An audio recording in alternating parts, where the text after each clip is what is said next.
엣지 통합솔루션 기업 1200 기관이 선택한 기업. 신뢰할 수 있는 기업 어렵고 복잡한 회계 업무 국회어 위탁 서비스와 함께하세요. 국회어. 여러분 안녕하세요. 전철박사입니다. 오늘은 실무 한번 하겠습니다. 실무 2021년도에 대한 결산이 벌써 3월 31일 눈앞으로 다가왔습니다. 그래서 바로 진행하도록 하겠습니다. 여러분들 2021년도 결산 대비하기는 세 가지 과정으로 들어가는데요. 첫 번째는 결산 과정, 두 번째는 결산 준비하기, 그 다음에 결산 준비하기 1, 2번으로 해서 결산 마무리하도록 하겠습니다. 일단은 결산 같은 경우에는 일단 우선적으로 여러분들 선행되셔야 될 게 있어요. 1월부터 12월 달까지 결의서가 다 작성이 돼 있어야 됩니다. 그래서 2021년도 1월부터 12월까지 결의서가 작성이 돼 있으면 이 부분 확인하실 때 그냥 그 결의서 작성됐냐 안 됐냐 그냥 됐다 말았다 뭐 누구한테 바뀌었다 이렇게 생각하지 마시고 처음부터 끝까지 다 확인해 보셔야 돼요. 뭐 통장 잔액은 맞는지 아니면 결의서 입력을 했는데 증빙은 없는지 뭐 이런 부분들을 제가 약간 자체 감사한다는 생각으로 자체 감사에 대한 영상 제가 올렸었는데 많이 안 보시더라고요. 꼭 보세요.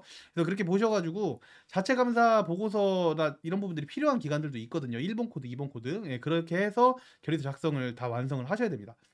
그런 다음에 이제 눈앞에 왔죠. 그래서 이제 이렇게 보고를 하면 됩니다. 보고를 할 때 첨부하는 서류들이 있는데요. 서류들이 많죠. 많죠. 근데 걱정 안 하셔도 돼요. 일단 이 영상에서 나오는 기본적인 임직원 보수일람표 뭐 예산 대비 집행 이 정도만 알면 기본적인 거는 사회복지 정보 시스템에 자동으로 딸려서 옵니다. 우리가 이제 볼 수 있는 우리가 만들 수 있는 것만 만들면 됩니다. 너무 걱정하지 않으셔도 돼요.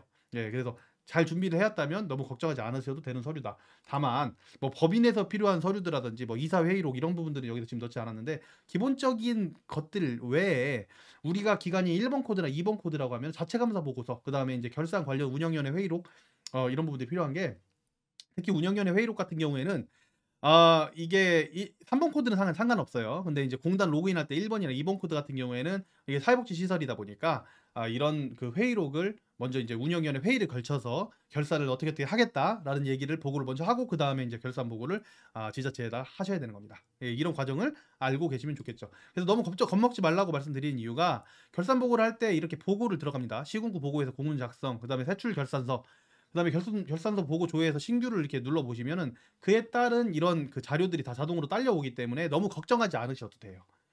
그 기본적인 건 다 딸려와요. 여러분들이 잘 입력하셨다면. 예산 잘 하셨고 그 다음에 추가경정 예산 잘 하셨다면 자동으로 딸려옵니다. 뭐 기본적인 명세서나 이런 부분들 딸려오고요. 그 다음에 뭐 안 되는 부분들 추가적으로 뭐 예비비 사용조사라든지 쓸 게 있으시면 조금 더 넣으시면 돼요. 근데 거의 없으실 거예요. 거의 없더라고요. 그래서 너무 걱정하지 않으셔도 돼요. 따라만 오세요. 자, 일단 실질적인 본 업무로 들어가 보겠습니다. 실무 같은 경우에는 회계에서 보고서에서 세입 결산서, 세출 결산서 들어가 보시면 이렇게 나옵니다. 이렇게 나오는데 이 자료에서 눈에 띄는 부분이 있습니다. 이런 부분.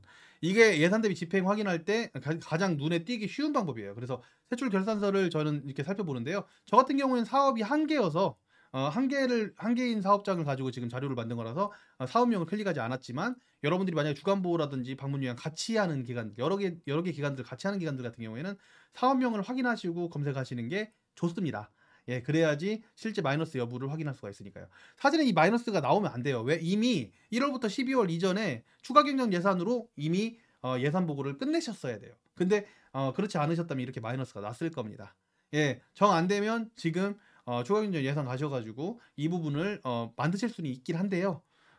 보고를 하시더라도 반려가 날 가능성이 높겠죠. 지금 3월이잖아요. 벌써 끝났잖아요. 그래서 결산 금액이 많이 예산 초과될 것으로 예상되는 경우에는 미리 추가 경정 예산 하셔가지고 회계점도 끝나기 전에 실시하셔가지고 결산을 대비하셨어야 됩니다.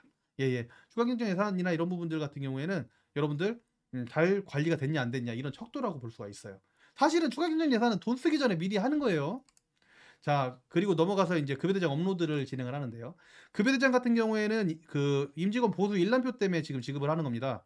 임직원 보수 일람표하고 연동을 지금 시키는 것 때문에 그런데요. 여기서 주의할 점만 말씀드리겠습니다. 통장 기준으로 지급된 급여가 업로드돼야 되는데 급여를 당월에 지급하는 경우에는 1월부터 12월까지 지급한 급여를 이제 올리시면 되고요. 그 다음에 2월에 지급한 경우에는 1월부터 12월까지 지급한 급여인데 귀속이 바뀝니다. 귀속이 2020년도 12월 달부터 2021년도 11월 달 급여로 이렇게 이제 바꿔서 올리셔야 됩니다. 왜 그러냐면 아시겠지만 2월 급여를 주는 경우가 일반적이죠. 그런 경우에는 통장에 찍히는 것은 2020년도 12월 달에 일한 게 1월 달에 21년도 1월 달에 찍히고요. 21년도 11월 달에 일한 게 2021년도 12월 달에 찍히기 때문에 그렇습니다. 이해하셨죠? 대신에 이게 완벽하게 통장에 찍힌 금액하고 완벽하게 맞아떨어질 가능성이 높지 않아요. 왜냐하면 여러분들이 쓰는 급여 대장 같은 경우에는 이게 미리 고용보험이라든지 그다음에 건강보험 같은 경우에 미리 직원한테 미리 떼놓는 경우가 있죠. 그래서 그런 경우 때문에 안 맞는 경우도 있어서 반려가 나는 경우도 있습니다. 인지하시고 잘 맞춰서 올리시면 좋을 것 같습니다. 이거 하시면 임직원 보수 일람표까지 사실 마무리가 됩니다. 그래서 이렇게 하게 돼서 정리를 하자면 2021년도 1월부터 12월 달까지 세입 세출 결의서 입력을 확인하고 예산 초과하지 않았는지 확인해서 이미 미리 준비돼 있어야 되고 그 이후에 이제 통장 기준 1월부터 12월 지급된 급여대장 업로드하는데 지급된입니다. 대신에 1, 2번 코드 같은 경우는 감사보고서라든지 운영인의 회의록을 그 공문에 첨부해서 하시되 시군구마다 결산보고 요청 서류가 다를 수 있으므로 추후 공문을 확인해서 보고하시기 바랍니다. 끝! 예, 안녕히 계세요. 네, 열심히 하시고 결산 마무리 잘 하시기 바랍니다. 기본적인 서류들, 필요한 서류들이 있으시면 요청해 주시고요. 그런 부분들은 네이버 카페에 올려드리도록 하겠습니다. 감사합니다. 저는 천천박사였습니다. 감사합니다.